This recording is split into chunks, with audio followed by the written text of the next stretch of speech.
वस्त्र उतार दिए, बिकनी में आ गई। उस महिला को सजा देने वाले ईरान के जो कहेंगे ना मुगल तुगलिया फरमान, उन्होंने उस बहन और बेटी के साथ में जिस प्रकार बर्बरतापूर्ण फांसी से पहले जो बलात्कार, जिहादी मतलब गोल टोपी, ऊंचा पजामा, लंबे दाढ़ी, मुसलमान। साफ साफ बोल दिया तो सबसे पहले मैदान छोड़ के तुम ही भाग जाओगे।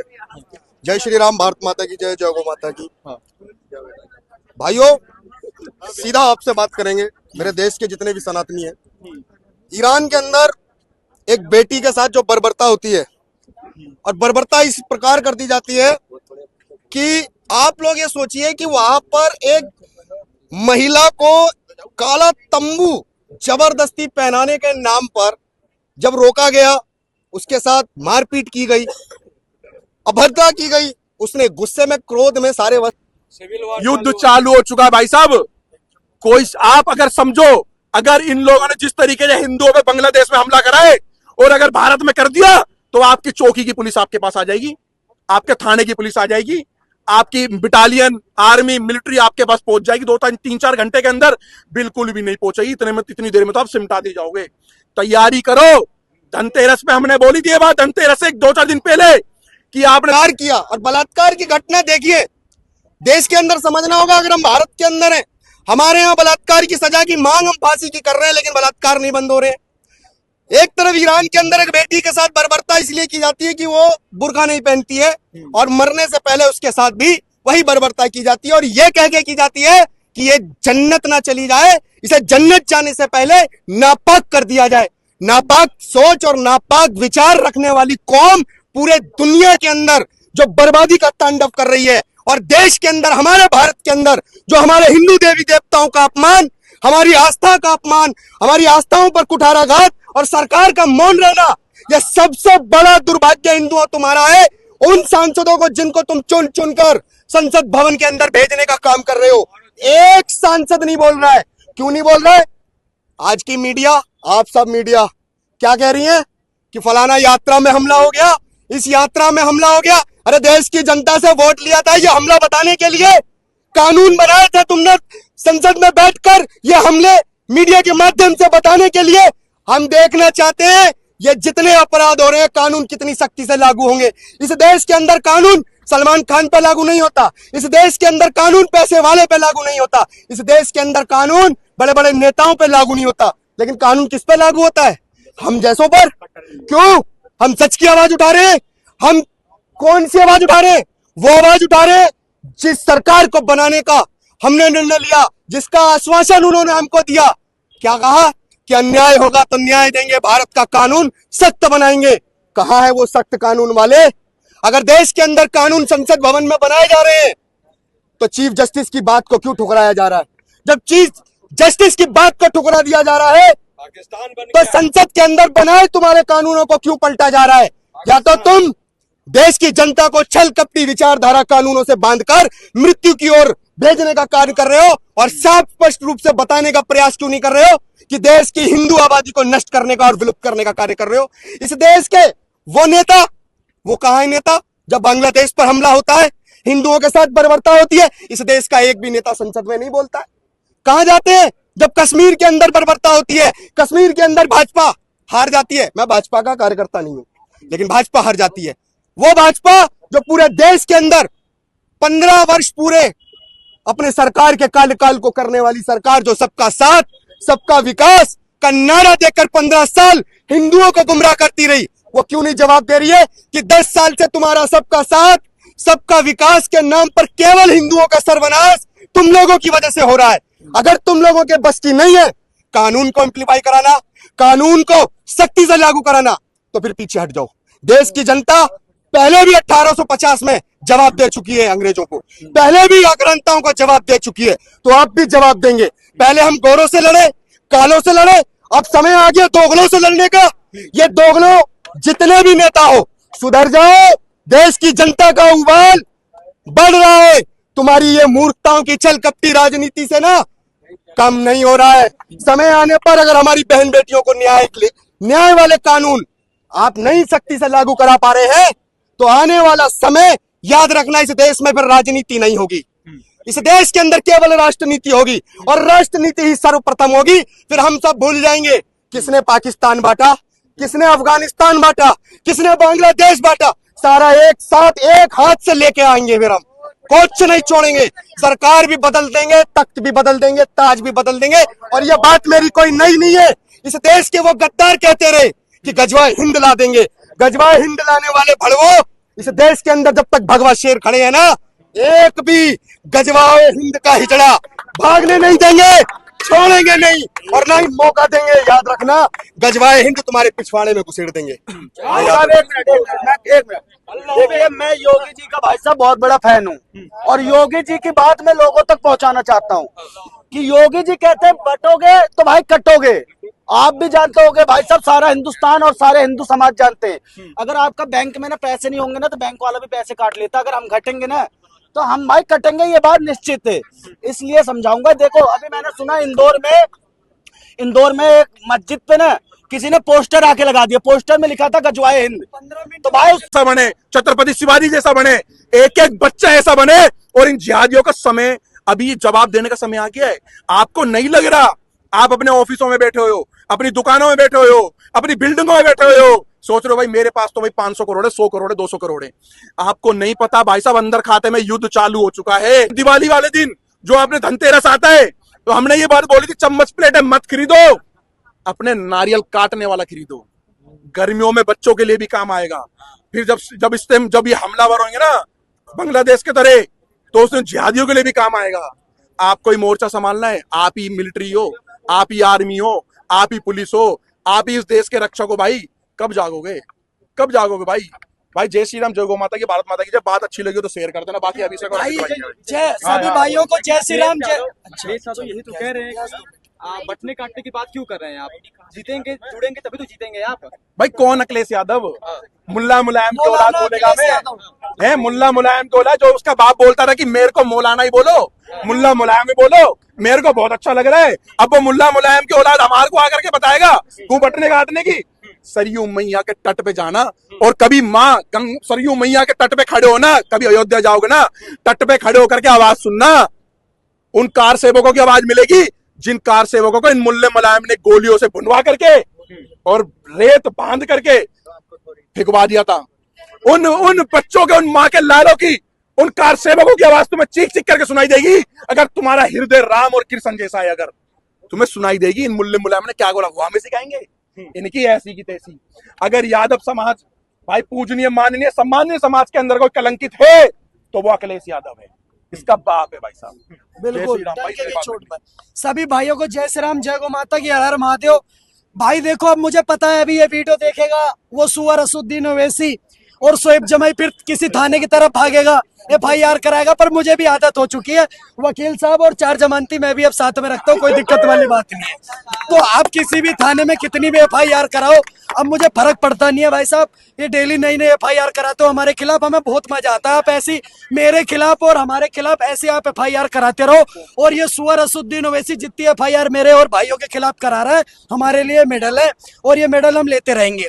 अब खुली हाँ बिल्कुल चैलेंज कर रहा हूँ, 2 कौड़ी का सुअर स्लीपर से असुद्दीन ओवैसी, इसके ऊपर भी एक FIR कराएगा, मुझे फर्क नहीं पड़ता, क्योंकि 8-10 और चलने का आदि और सही। मेरी बात सुनो, मैं एक बात कहना चाहता हूँ, जो इस देश के अंदर कुछ लोग हमारे धर्म का मजाक बनाते हैं, उनको खुला चैलेंज कर रहा हूँ आप सभी के चैनल के माध्यम से। चाहे वो 2 कौड़ी का सुअर मौलाना साजिद रशीदी हो, चाहे वो 2 कौड़ी का सुअर मुनव्वर फारूकी हो, वो डायलॉग बनाता है, जोक बनाता है सीता माता और राम जी पर पे कि मेरा पिया घर आया। बेटे तू वहां पर दुबई में बैठा है ना, जिस दिन तू भारत आया तो दोबारा तू घर नहीं जाएगा, ये मैं डंके के चोट पर बोल रहा हूँ। और मेरे को ये 110 करोड़ हिंदुओं को ये सुअर मुनव्वर फारूकी जहाँ भी दिख जाएगा, इसको उसी भाषा में जवाब देंगे जिस भाषा का समझता है, क्योंकि ये लातों का भूत है, ये बातों से समझने वाले नहीं है। और ये 2 कौड़ी का सुअर साजिद रशीदी, ये दुर्गा माता को और हमारे भगवानों को बलात्कारी बताता है। तो साजिद रशीदी, मुंह में दांतनी पेट में हाथनी, जन्नत कब चले जाओगे तुम्हें कुछ पता नहीं। 70 साल की तुम्हारी उम्र हो गई है, पर मेरी बात सुनो, हमसे मत टकराओगे, क्योंकि हमसे टकराओगे तो चूर चूर हो जाओगे। और हमारी दिवाली पर जामिया इस्लामिया में ज्योति नहीं जलानी दी गई, बत्तियां नहीं जलाने दी गई। हमारी दिवाली पर फरीदाबाद के अंदर इन्होंने तांडव काटा, हमारी दिवाली पर पश्चिम बंगाल में इन्होंने तांडव काटा, हमारी दुर्गा माता की यात्रा नहीं निकलने दी जा रही पश्चिम बंगाल के अंदर, माँ चामुंडा की पूजा नहीं हो रही है पश्चिम बंगाल के अंदर। तो मैं साफ साफ बोलना चाह रहा हूं, अब ये हिंदू ना आवेदन करेगा ना निवेदन करेगा, हमें भी जिस भाषा में ये समझते उसी भाषा में जवाब देंगे, हम भी दे दनादन करेंगे, क्योंकि हम बहुत राम जी के रास्ते पर चल रहे थे, हम भैया परशुराम जी के रास्ते पर है। और हमें भी, मैं डंके की चोट पर पूरे प्रशासन से कहना चाहता हूँ, प्रधानमंत्री जी की गवर्नमेंट से, अगर ये हमारी यात्राओं पर पत्थर चलाएंगे, हमारे गोपाल मिश्रा में सिर्फ और सिर्फ झंडा उतारने की वजह से अगर 34 गोली मारेंगे तो हमारे 60,000 मंदिर टूटे, हम भी इनको मट्टी में मिला देंगे जहां मिलेंगे। क्लियर कट बात है। और दूसरी चीज कहना चाहता हूँ आपके चैनल के माध्यम से, हमारी शोभा यात्राओं पर, हमारे देवी देवताओं पर जो भी मदनी, जो भी मौलाना, जो भी मौलवी टिप्पणी करेगा, हम उसकी खाल उतारने का काम करेंगे। इसके ऊपर चाहे कितने में मुकदमे लग जाए, कितने भी धारा लग जाए, हमें फर्क पड़ने वाला नहीं है। तीसरी सबसे बड़ी चीज ये कहना चाहता हूँ, इस देश के हिंदुओं से कहना चाहता हूं, आप देखो भागने में एक्सपर्ट हो, आपने भागने का ऐसा कोर्स कर रखा है, आप कश्मीर से भागे, आप बांग्लादेश से भाग रहे हो, अब आप कनाडा से भाग रहे हो, फिर आप कभी केरल से भागते हो, कभी पश्चिम बंगाल से भागते हो। तो ये भागना छोड़ो, अपने घर में एक नारियल काटने वाला रखो। और मैं फिर सभी इन जिहादी मानसिकता वाले लोगों से कहना चाहता हूं कि याचना नहीं अब रण होगा, जीवन जया की मरण होगा। जयकारा पीर बजरंगी। देखो हम कहते हैं हम बजरंग बली को मानते हैं, पर हमारा दिमाग खराब हो जाएगा ना तो फिर हम बहुत कुछ कर देंगे। इसीलिए हम कहते हैं सावधान रहो, सतर्क रहो, और अपने पास जितने भी आसपास जिहादी हैं उन पर ध्यान रखो। और योगी आदित्यनाथ जी के कंधे से कंधा मिला करके हम चलने के लिए तैयार हैं, ना बटेंगे ना कटेंगे, चाहे वो मौलाना अखिलेश यादव हो, चाहे फिर वो राहुल खान हो। भाई जिहादी मतलब गोल टोपी, ऊंचा पजामा, लंबी दाढ़ी, मुसलमान। साफ साफ बोल दिया तो सबसे पहले मैदान छोड़ के तुम ही भाग जाओगे। जय श्री राम, भारत माता की जय, जय गौ माता की। भाइयों, सीधा आपसे बात करेंगे, मेरे देश के जितने भी सनातनी हैं, ईरान के अंदर एक बेटी के साथ जो बर्बरता होती है, और बर्बरता इस प्रकार कर दी जाती है कि आप लोग ये सोचिए कि वहां पर एक महिला को काला तंबू जबरदस्ती पहनाने के नाम पर जब रोका गया, उसके साथ मारपीट की गई, अभद्रता की गई, उसने गुस्से में, क्रोध में सारे वस्त्र उतार दिए, बिकनी में आ गई। चलो भाई, चलो भाई, लाइट्स कैमरा एक्शन। भाई जय श्री राम, जय गौ माता की, भारत माता की जय। अगर तुम्हें लगे कि हमने देश हित में, राष्ट्र हित में, धर्म हित में आज हमने ये पीसी करी है, ये कॉन्फ्रेंस करी है, तो भैया शेयर कर देना। शेयर किसी को ना कर सको, अपने चाचा, ताऊ, फूफा, बच्चों, भतीजों को, इन सबको कर देना भाई। हाथ जोड़ के विनती केवल सनातनियों से। और अगर गोल टोपी, लंबी दाढ़ी वाले, ऊंचे पजामे वालों को अगर बुरी लगती हो तो भैया वो भी शेयर कर देना। किसी के बाप का डर नहीं है भाई। जिस तरीके से देखा जा रहा है कि भारत के अंदर राम शोभा यात्रा ही नहीं निकालने दी जा रही, पथराव करा जा रहा है। हमें किसी इलाके में, हिंदुओं किसी इलाके में जहां पर ये ज्यादा है जिहादी मानसिकता के लोग, वहां पर हिंदुओं के दरबारे में पर्चे लग जा रहे हैं। अभी दिवाली के अंदर, होली पे तो देखते रहे हम लोग, होली पे ये लोग हमारे संग क्या कर रहे हैं, और अब तो दिवाली पे इन लोगों ने बच्चों पे, बेटियों पे, यहां तक कि हमारे बल्लमगढ़ के अंदर सनातनी बच्चों के उन्होंने कपड़े तक फाड़ दिए भाई साहब। वो कह रहे हैं यहां दिवाली नहीं बना सकते, और यहां तक थी भारत के अंदर हम वीडियो देख रहे हैं कि तुम दिवाली पे लड़ी नहीं लगा सकते। भाई राम और कृष्ण की भूमि पे भाई इस तरीके का होने लगा। और हिंदू अपने आप पे सोच रहा है मैं 1,000 करोड़ का मालिक हूं, मैं बड़ा बड़ा दादा, मैं बड़े बड़े चौधरी हूं, मैं 10-10 एसी में बैठा हुआ हूं, अपने आप पे ताकतवर मर्द समझ रहे हो। अरे मर्दों निकलो बाहर, तुम्हारा पैसा कश्मीर, कलकत्ता, कर्नाटक, पाकिस्तान, बांग्लादेश, बलूचिस्तान, इन जगह में तुम्हारे पैसे और तुम्हारी गाड़ी कोई काम नहीं आई। अगर तुम्हारे कॉलोनी के अंदर अगर कोई कार्यकर्ता है और तुम्हारे कॉलोनी के अंदर ही अगर कोई 1,000 करोड़ का हवाबाज है, तो उस हवाबाज को लात मारो। उस कार्यकर्ता को पूछो कि भाई जो तुम्हारी बहन बेटी की रक्षा सुरक्षा, और वो पूरी अपडेट दे रहा है तुम्हें। इस तरीके से भाई ने अभी बोली कि खालिस्तान के अंदर मंदिर पे हमला हो गया, भाई वो तो हम यहां पर भी देख रहे हैं। भारत के अंदर ऐसे ऐसे कीड़े मकोड़े हमारे जूतों के नीचे आएंगे ना, सारे मसल देंगे तुम्हें भाई। भारत के अंदर कह रहे खालिस्तान बनाएंगे, साले लंबी दाढ़ी वाले बोले हम गजवाए हिंद करेंगे। एक बार खुल करके आ जाओ, तैयार हैं अगर तुम तैयार हो तो, और तुम्हारे से डबल तैयारी हमने कर रखी है। हमारे नरेंद्र मोदी जी ने यूं बोला है कि भारत के अंदर जिहाद मुक्त इलाका होना चाहिए, जिहाद मुक्त कॉलोनी होनी चाहिए, जिहादी मुक्त मार्केट होनी चाहिए, जिहादी मुक्त किराएदार होना चाहिए। एक भी किराएदार आप जिहादी अगर अपने अगल बगल में बसा रहे हो तो तुम पड़ोसी हिंदुओं के साथ गलत कर रहे हो। वो जिहादी तुम्हारी सारी इंफॉर्मेशन दे रहा है कि जाट की लड़की कितने बजे जा रही है, गुजर की कितने बजे जा रही है, बावन की कितने बजे जा रही है, वाल्मीकि की कितने बजे जा रही है, बनिया की कितने बजे जा रही है, दलित की कितने बजे जा रही है, पंजाबी की कितने बजे जा रही है, जैन की कितने बजे जा रही है, बौद्ध की कितने बजे जा रही है, यादव की कितने बजे जा रही है, तेली की कितने बजे जा रही है, ठाकुर की कितने बजे जा रही है। वो सारे के सारे दुकानदार, नाई, बिरिया, अवाड़ी कवाड़ी जितने भी तुम्हारी कॉलोनी में फेरी करने आते हैं, सबके सब नेरेटिव सेट करके मदरसे से आपके ऊपर हमला कर रहे हैं, तुम्हारे परिवार के ऊपर हमला कर रहे हैं। लेकिन तुम जागोगे कब भाई साहब?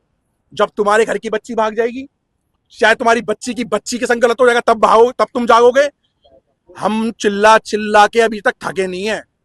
हम जब तक नहीं थकेंगे और जब तक हम चुप नहीं होंगे, जब तक हमारे शरीर के अंदर एक एक बूंद रक्त है।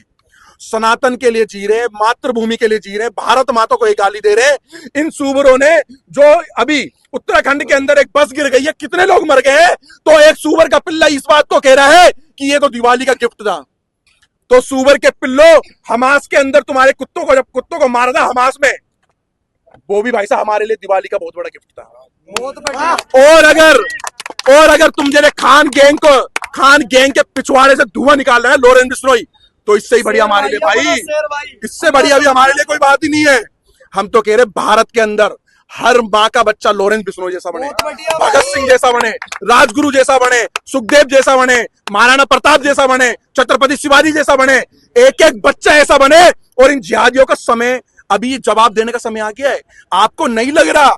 आप अपने ऑफिसों में बैठे हो, अपनी दुकानों में बैठे हो, अपनी बिल्डिंगों में बैठे हो, सोच रहे हो भाई मेरे पास तो भाई 500 करोड़ है, 100 करोड़ है, 200 करोड़ है।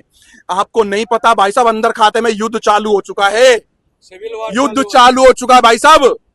कोई आप अगर समझो, अगर इन लोगों ने जिस तरीके से हिंदुओं पे बांग्लादेश में हमला करा है और अगर भारत में कर दिया, तो आपकी चौकी की पुलिस आपके पास आ जाएगी, आपके थाने की पुलिस आ जाएगी, आपकी बटालियन, आर्मी, मिलिट्री आपके पास पहुंच जाएगी 2-3-4 घंटे के अंदर।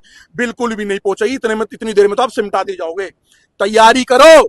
धनतेरस पे हमने बोली थी ये बात, धनतेरस से 2-4 दिन पहले, कि आपने दिवाली वाले दिन जो आपने धनतेरस आता है, तो हमने ये बात बोली थी चम्मच प्लेट मत खरीदो, अपने नारियल काटने वाला खरीदो। गर्मियों में बच्चों के लिए भी काम आएगा। फिर जब ये हमलावर होंगे ना बांग्लादेश के तरह, तो उसमें जिहादियों के लिए भी काम आएगा। आपको ही मोर्चा संभालना है, आप ही मिलिट्री हो, आप ही आर्मी हो, आप ही पुलिस हो, आप ही इस देश के रक्षक हो। भाई कब जागोगे, कब जागोगे भाई? भाई जय श्री राम, जय गौ माता की, भारत माता की जय। बात अच्छी लगी तो शेयर कर देना, बाकी अभी से जय सभी भाइयों को जय श्री राम। जय। अच्छा तो यही तो कह रहे हैं, बटने काटने की बात क्यों कर रहे हैं आप? जीतेंगे, जुड़ेंगे तभी तो जीतेंगे आप। भाई कौन अखिलेश यादव? मुल्ला मुलायम की औलाद बोलेगा मैं? है मुल्ला मुलायम की औलाद, जो उसका बाप बोलता था कि मेरे को मौलाना ही बोलो, मुल्ला मुलायम ही बोलो, मेरे को बहुत अच्छा लग रहा है। अब वो मुल्ला मुलायम की औलाद हमारे को आकर के बताएगा तू बटने काटने की। सरयू मैया के तट पे जाना, और कभी माँ सरयू मैया के तट पे खड़े हो ना, कभी अयोध्या जाओगे ना, तट पे खड़े होकर के आवाज सुनना। उन कार सेवकों की आवाज मिलेगी जिन कार सेवकों को इन मुल्ले मुलायम ने गोलियों से भुनवा करके और रेत बांध करके फिकवा दिया था। उन बच्चों के, उन माँ के लालों की, उन कार सेवकों की आवाज तुम्हें चीख चीख करके सुनाई देगी। अगर तुम्हारा हृदय राम और कृष्ण जैसा है, अगर तुम्हें सुनाई देगी इन मुल्ले मुलायम ने क्या बोला, वो हमें सिखाएंगे इनकी ऐसी की तैसी। अगर यादव समाज भाई पूजनीय, माननीय, सम्मानीय समाज के अंदर कोई कलंकित है तो वो अखिलेश यादव है, इसका बाप है भाई साहब। बिल्कुल चोट पर सभी भाइयों को जय श्री राम, जय गौ माता की, हर हर महादेव।